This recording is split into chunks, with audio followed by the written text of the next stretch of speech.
Henry, do you not realize you were fired? Yet you still have the nerve to come to work today?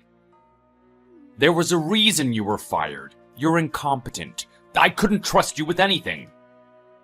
Oh, you do know what incompetent means, right? Mr. Davis, I'm terribly sorry about that. I needed to leave the handover documents on your desk, but things were running late yesterday.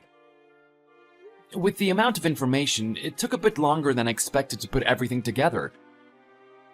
So again, I apologize that I had to come in today to deliver that. Were you able to check that all the documents were in order? Yeah, I saw them. I put them straight in the shredder too. What? Are you serious? Do you really think I can trust you to make anything legible? You're so incompetent that the best I can hope for is a 4th grade level explanation. But this time it was even worse than that. Like, did you actually expect us to use your documents that you prepared? If you can call that preparing. Believe me, I did myself a favor by throwing what you submitted into the dustbin. We'll have to do everything over now. But how are you going to take over for me this month if you have no idea what's going on? Those documents detailed everything, right up to the last week I was working at this company. All the names of my customers, contact information. Why would you dispose of important information like that? Oh, so now you think you can just tell me what to do, huh? Like I said, I'm not going to refer to your sketchy information. You've really got some balls talking all big and saying I made a mistake. Don't worry about me interacting with your customers. I'm going to do a far better job with them than you. I can tell already. And I'm better off going about and building new relationships with all the clients. It's not like they liked you anyway, huh? Oh, is that so? Yeah, and what about the apology email? If you really had so much time to come to the office today, the least you could have done is write that. Apology email? And what exactly would that be for? An important client called me out for mistakes on documents that you were supposed to check.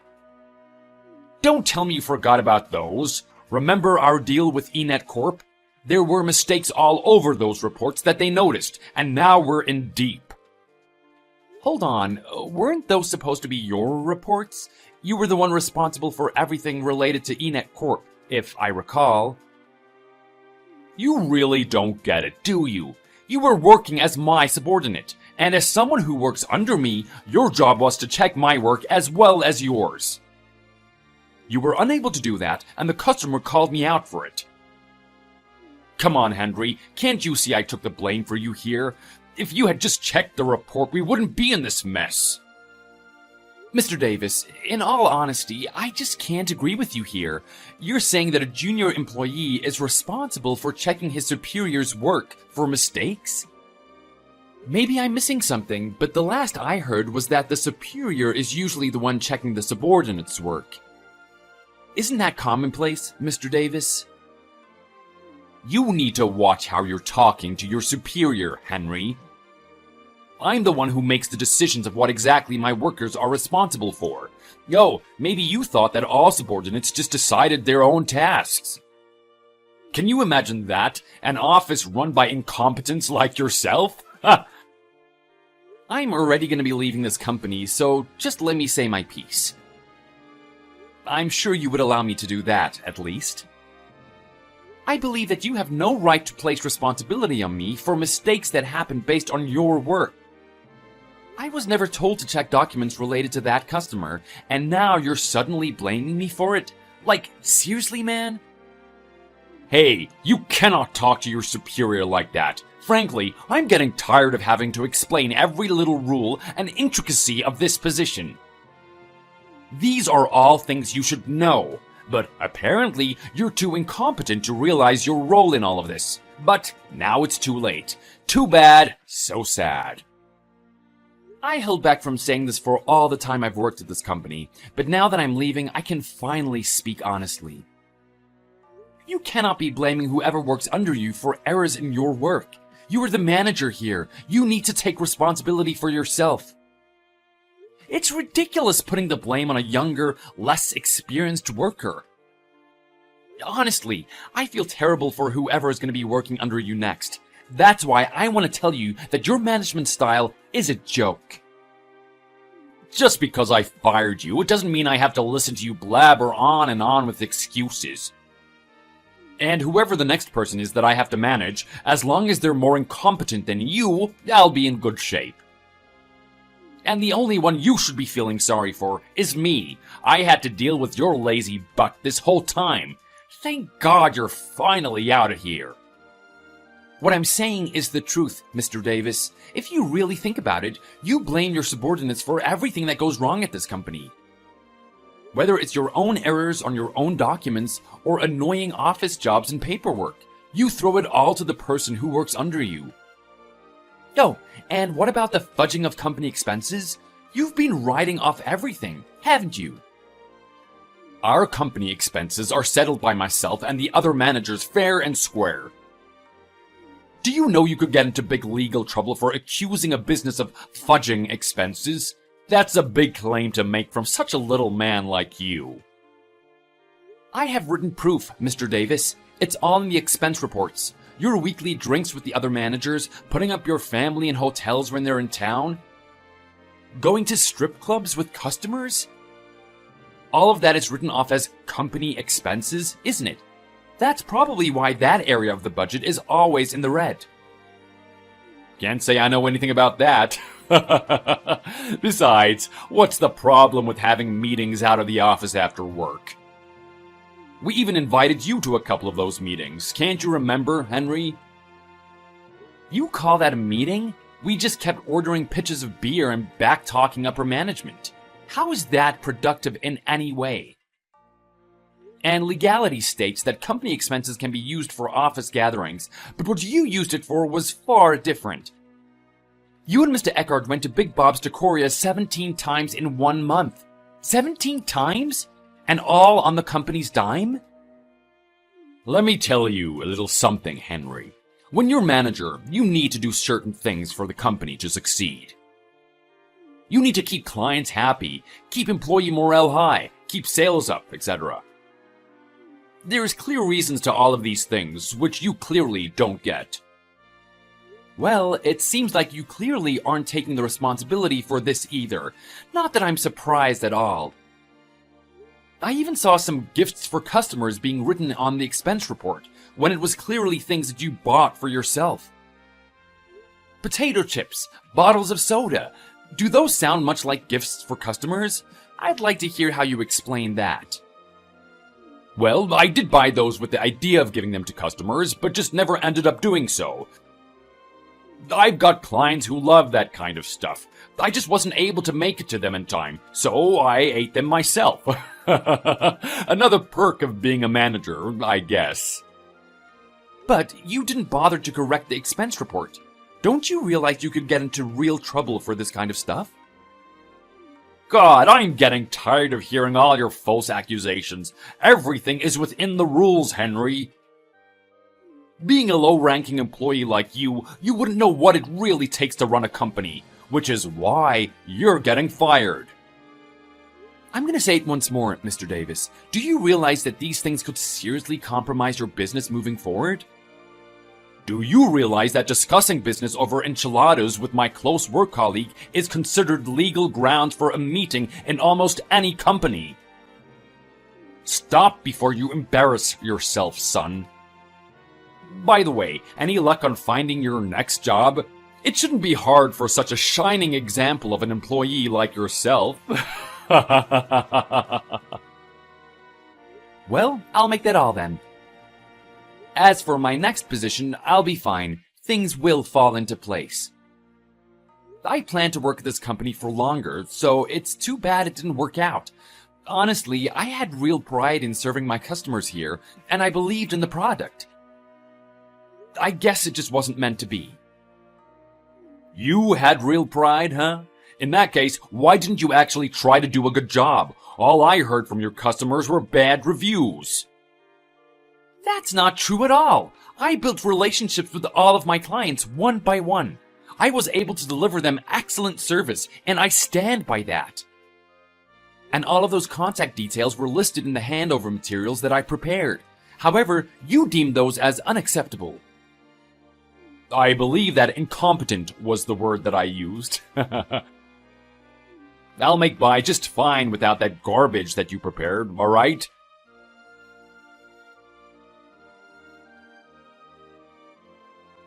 What the hell did you say to them? I'm serious. If I hear that you've divulged company information to any of our clients, you're gonna be in big legal trouble. Oh, Mr. Davis, I didn't think I'd be hearing from you again after the last time. Is there something you wanted to discuss with me? There certainly is. I just went to meet with one of your previous clients, Mr. Eldridge. Oh, yes, Hank. How's he doing? Not well, apparently. After he heard that you had left the company, he cancelled his contract with us. You must have made some kind of side arrangement with him or something, didn't you? Side agreement? Maybe he just appreciated the service I gave him during my time there, and was disappointed that I was gone? I guess we did build up quite a good relationship, me and Hank. No, that can't be it. You must have done something. Come on, spit it out, Henry. I insist. I really only did my job the best that I possibly could. If you're really suspicious of anything, all of the meeting notes are in the handover report that I left you. Oh, yeah, you disposed of that, didn't you? Tell me, was it something I said? What made him cancel the contract? There was one thing. I'm pretty sure that Mr. Eldridge wasn't a big fan of you, sir. Are you saying that he didn't like me? And for what reason would that be? I think it might have been the way you're always blaming your mistakes on younger employees. Clients see that, Mr. Davis. It's not just something that you and the employees themselves notice. And how would clients find out about that, Henry? You must have been the one to tell them, right? That's company information. I'd never. I'm smart enough not to do something like that. Then how did this happen? Well, you know how you would call me when you noticed a mistake? You'd always be yelling right into the phone. Customers can hear that.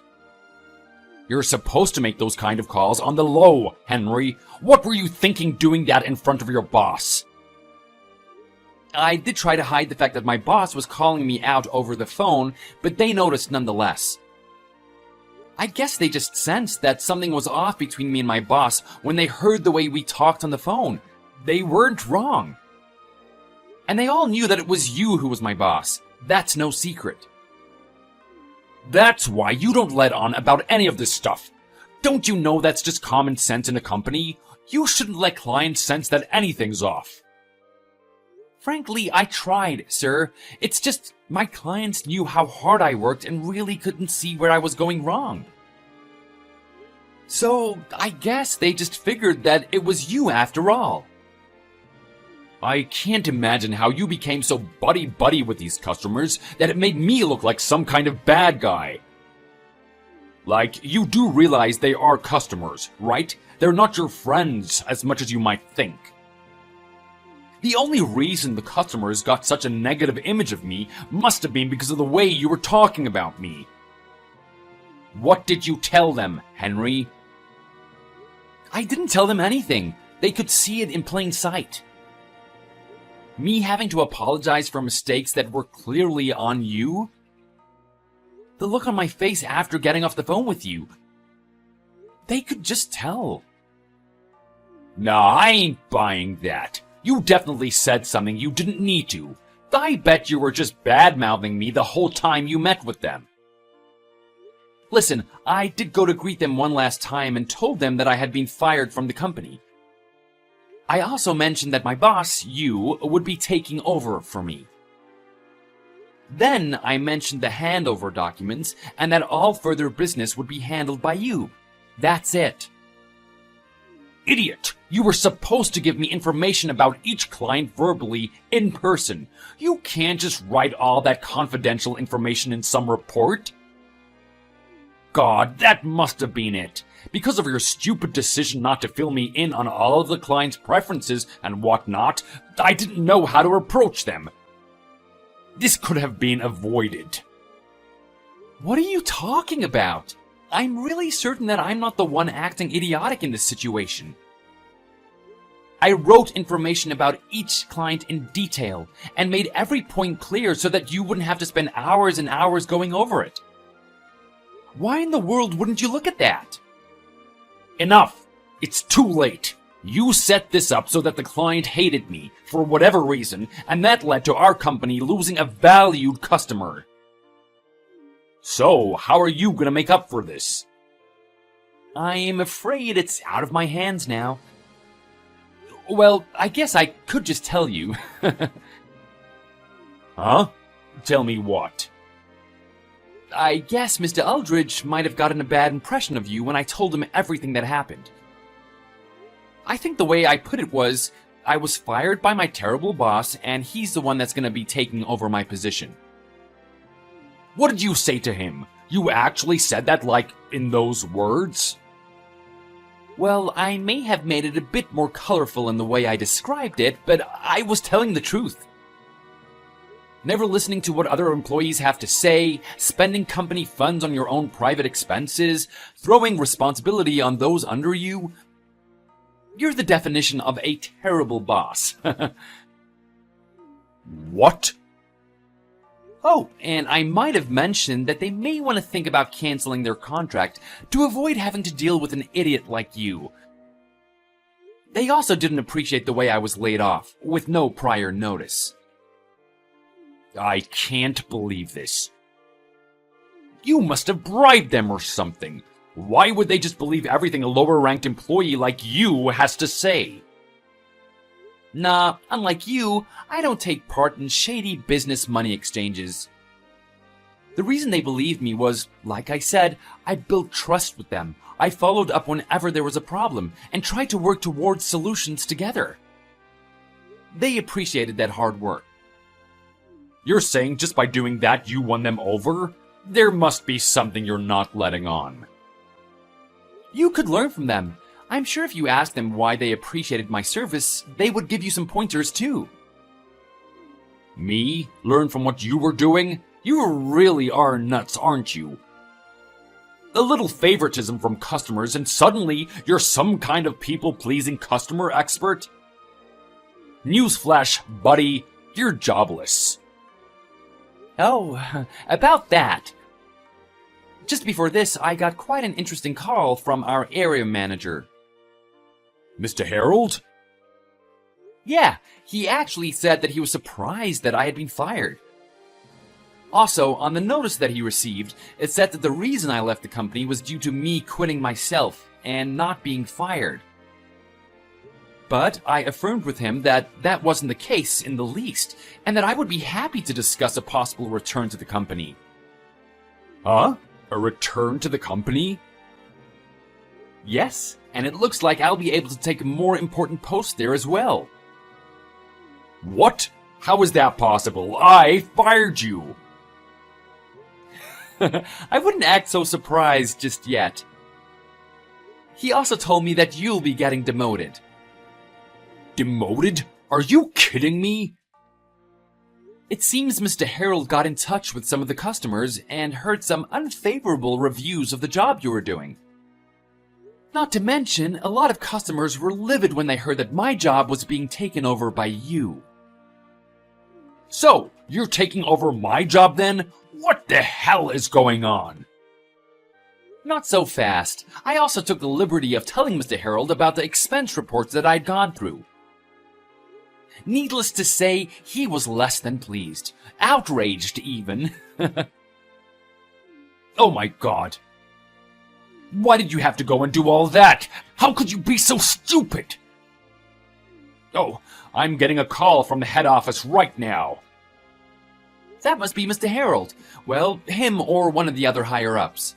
You might want to answer that. Listen, Henry, do me a solid here, man. Just tell them everything was a lie, and I'll let you off the hook for everything. Come on, I'll even throw in some extras. You like sports. I've got tickets to any team you like. Good one. Well, Mr. Davis, I think you learned a valuable lesson through this whole debacle. You might want to look in the mirror before you label someone else as incompetent. That person just might become your boss.